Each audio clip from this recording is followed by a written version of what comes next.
하나님이 그들의 고통 소리를 들으시고 하나님이 아브라함과 이삭과 야곱에게 세운 그의 언약을 기억하사 하나님이 이스라엘 자손을 돌보셨고 하나님이 그들을 기억하셨더라. 아멘. 애굽 사람을 죽인 모세는 바로의 위협을 피해 미디안 광야로 도망을 쳤고 거기서 두 번째 인생을 살아가게 됩니다. 애굽의 왕실에서 40년을 살았던 모세는 이제 그 모든 부귀영화를 다 뒤로 한 채 자신의 몸 하나도 둘 곳 없는 방랑자처럼 살아야만 했던 것이죠. 아무도 주목하지 않는 땅에서 아무도 주목하지 않는 미약한 존재가 된 모세이지만 그곳에서 앞으로의 활약을 기대하게 만드는 사건이 한 가지 일어나게 됩니다. 미디안 땅에 거주하던 어느 날이었습니다. 우물 곁에 있었는데 마침 미디안 제사장의 딸들이 아버지의 양떼를 데리고 와서 물을 길어 먹이려 했습니다. 그런데 그곳 목자들이 와서는 이들을 쫓아내며 양떼에게 물을 먹이지 못하게 하죠. 이 광경을 지켜보던 모세는 미디안 제사장의 딸들을 도와주게 됩니다.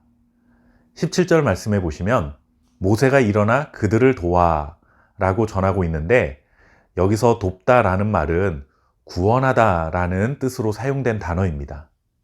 그리고 이렇게 도움을 받은 이를 미디안 제사장의 딸들이 자기 아버지에게 전하게 되는데 그때 이렇게 말을 전하게 되죠. 한 애굽 사람이 우리를 목자들의 손에서 건져내고, 이 말씀에서 보면 단순히 도와주었다라고 말하지 않고 건져냈다, 즉 구원했다라는 뜻으로 말을 전달하는 것을 볼 수 있습니다. 즉 모세가 미디안 제사장의 딸들을 도와준 것은 단순한 도움이 아니라 큰 어려움 혹은 공경으로부터 그들을 구원해 주는 일이었음을 짐작해 볼 수 있는 것입니다. 앞으로 모세는 하나님의 부르심을 받아 애굽으로부터 자기 동족인 이스라엘 자손들을 구원해내야 하는 막중한 일을 맡게 될 것입니다. 물론 아직 모세 자신도 그런 일에 자신이 부르심을 받게 될 것이라는 사실을 전혀 모르고 있었겠죠. 그리고 우리는 이미 성경의 전체 내용에 대해 익숙하기 때문에 모세가 앞으로 지도자로서 쓰임받게 될 것이라는 사실을 알지만 만약 처음 성경을 읽어나가는 입장이라면 오늘 모세의 이 활약은 앞으로 구원을 이끌어갈 리더로서의 모습을 기대해도 충분한 상황이었던 것입니다. 하나님은 하나님이 정하신 때에 이렇게 모세를 사용하시기 위해 차분히 하나씩 모세를 준비시켜가고 있음을 다시 한번 보게 됩니다.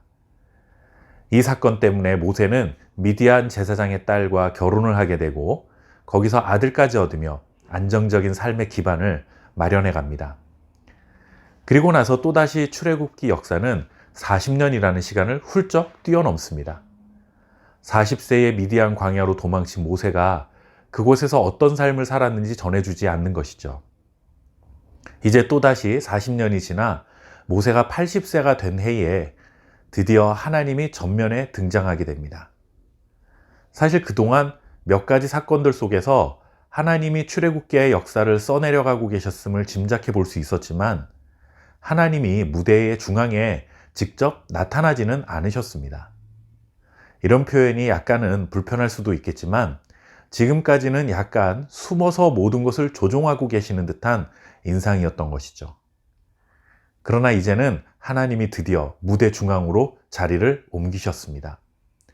드디어 하나님이 정하신 때가 된 것입니다. 하나님이 나타나셔서 가장 먼저 하신 것이 무엇인가 하면 고통의 소리를 들으셨고 하나님의 언약을 기억하셨고 이스라엘 자손을 돌보셨고 그들을 아셨다라는 것입니다. 이것은 그동안 하나님이 이스라엘 백성들이 얼마나 고통스러웠는지 그 고통의 소리를 듣지 못했고 그동안 언약을 잊어버리셨고 이스라엘 자손들을 모른 채 그냥 내버려 두셨다가 이제야 다시 알게 되었다라는 그런 의미가 아닙니다.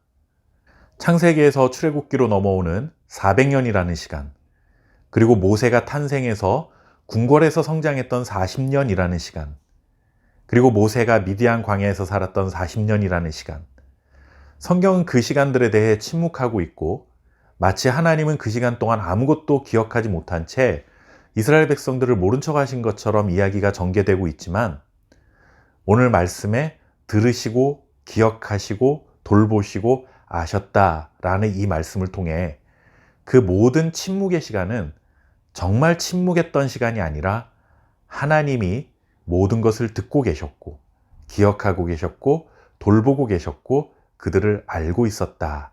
다만 하나님이 정하신 때를 기다리셨을 뿐이다 라는 사실을 우리에게 보여주고 있는 것입니다.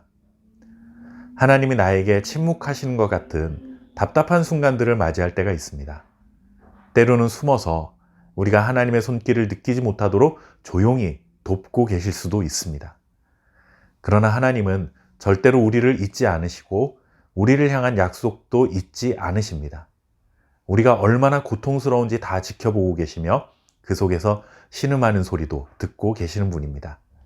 하나님의 때를 기다리고 계신 것이죠. 우리가 그 시간까지 조급할 뿐이지 하나님은 반드시 무대 중앙으로 등장하셔서 우리를 향한 놀라운 일들을 이루어 가시는 분이십니다. 들으시고 기억하시고 돌보시고 아시는 그 하나님을 온전히 신뢰하고 살아갈 수 있기를 바랍니다.